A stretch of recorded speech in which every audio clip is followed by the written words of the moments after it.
നമുക്ക് ഇന്ന് ഈ ചൂട് കാലത്ത് കഴിക്കാൻ പറ്റിയ നല്ല തണുത്ത ഐസ്ക്രീമിൻ്റെ നല്ല സോഫ്റ്റ് ആയിട്ടുള്ള ഐസ്ക്രീമിൻ്റെ റെസിപ്പി കാണാം. എഗ് ഫ്രൂട്ട് കൊണ്ടാണ് നമ്മൾ ഈ ഒരു ഐസ്ക്രീം ഉണ്ടാക്കാൻ പോണത്.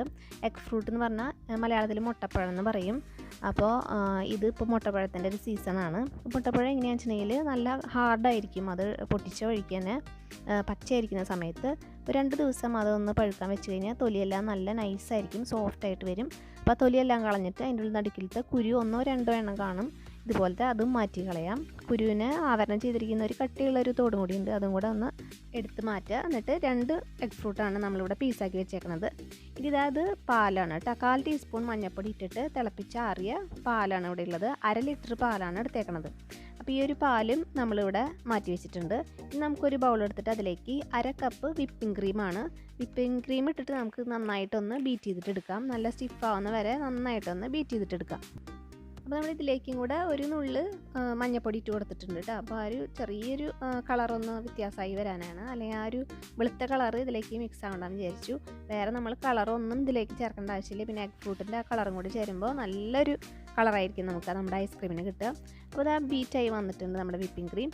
ഇനി നമുക്ക് കുറേശ്ശെ പകുതിയായിട്ടാണ് ഞാൻ ട്രിപ്പ് അരച്ചെടുക്കുന്നത്. ഇപ്പോൾ മിക്സി ജാറിലേക്ക് പാല് പകുതി ഒഴിച്ചിട്ടുണ്ട്. പിന്നെ പകുതി ഭാഗം എഗ് ഫ്രൂട്ട് ഇട്ട് കൊടുക്കാം. പിന്നെ ഇതിലേക്ക് 1/4 കപ്പ് പഞ്ചസാര ഇട്ട് കൊടുക്കാം. ഇങ്ങനെ ആദ്യത്തെ ട്രിപ്പ് നമുക്ക് മിക്സിയിലിട്ട് നന്നായിട്ടൊന്ന് അടിച്ചിട്ടെടുക്കുക. അതുപോലത്തെ തന്നെ സെക്കൻഡ് ട്രിപ്പും ബാക്കിയുള്ള പാലും ബാക്കിയുള്ള എഗ് ഫ്രൂട്ടും 1/4 കപ്പ് പഞ്ചസാരയും കൂടെ ഇട്ടിട്ടുണ്ട്. അപ്പോൾ ആകെ ഇതിലേക്ക് 1/2 കപ്പ് പഞ്ചസാരയാണ് ഇട്ടേക്കണത്. അതും കൂടി ഇട്ടിട്ട് തീരെ കട്ടയില്ലാത്ത രീതിയിൽ നന്നായിട്ടൊന്ന് അടിച്ചെടുക്കാം. അപ്പോൾ നമ്മുടെ ചാനലിൽ കുൽഫിയുടെ റെസിപ്പി ഇട്ടിട്ടുണ്ടായിരുന്നു. പിന്നെ മുന്നേ തന്നെ വിപ്പിംഗ് ക്രീമൊന്നും ചേർക്കാതെ തന്നെയാണ് കുൽഫിയും പിന്നെ വേറെ 3 ഫ്ലേവറിലുള്ള ചോക്ലേറ്റിന് പിസ്താഡിയൊക്കെ ഫ്ലേവർ, വാനിലയുടെയൊക്കെ ഫ്ലേവറിലുള്ള ഐസ്ക്രീം നമ്മൾ ഇട്ടിട്ടുണ്ട്. കാണാത്തവരുണ്ടെങ്കിൽ ചാനൽ എടുത്തിട്ട് കാണാം. അപ്പോൾ നമ്മുടെ വിപ്പിംഗ് ക്രീമിലേക്ക് നമ്മൾ നമ്മുടെ അടിച്ചു വെച്ചിരിക്കുന്ന 2 ട്രിപ്പ് അടിച്ചു വെച്ച് കഴിക്കുന്ന ജ്യൂസ് ഇതിലേക്ക് ഒഴിച്ചു കൊടുത്തു. എന്നിട്ട് അത് ഒന്നും കൂടെ നന്നായിട്ടൊന്ന് മിക്സ് ആക്കിയിട്ട് എടുക്കുക. നന്നായിട്ടൊന്ന് മിക്സ് ആക്കിയാൽ മാത്രം മതിയാവും. ഇപ്പോൾ ആ വിപ്പിംഗ് ക്രീമും ഈ പാലും എല്ലാം ഈ എഗ് ഫ്രൂട്ടൊക്കെ ചേരുമ്പോൾ നല്ല സോഫ്റ്റ് ആയിരിക്കും നമ്മുടെ ഐസ്ക്രീം. അതിൻ്റെ അരിഭാഗത്തുള്ള എല്ലാം ഒന്ന് സ്ക്രേപ്പ് ചെയ്തിട്ട് ഇതിലേക്ക് മിക്സ് ആക്കി കൊടുക്കാം. ഇപ്പോൾ ബബിൾസ് എല്ലാം വന്നിട്ടുണ്ട്. ആ ബബിൾസ് എല്ലാം പറ്റുന്നത് ഒന്ന് പൊട്ടിച്ചിട്ട് നമുക്ക് ഫ്രിഡ്ജിലേക്ക് ഇത് മാറ്റി വയ്ക്കാം.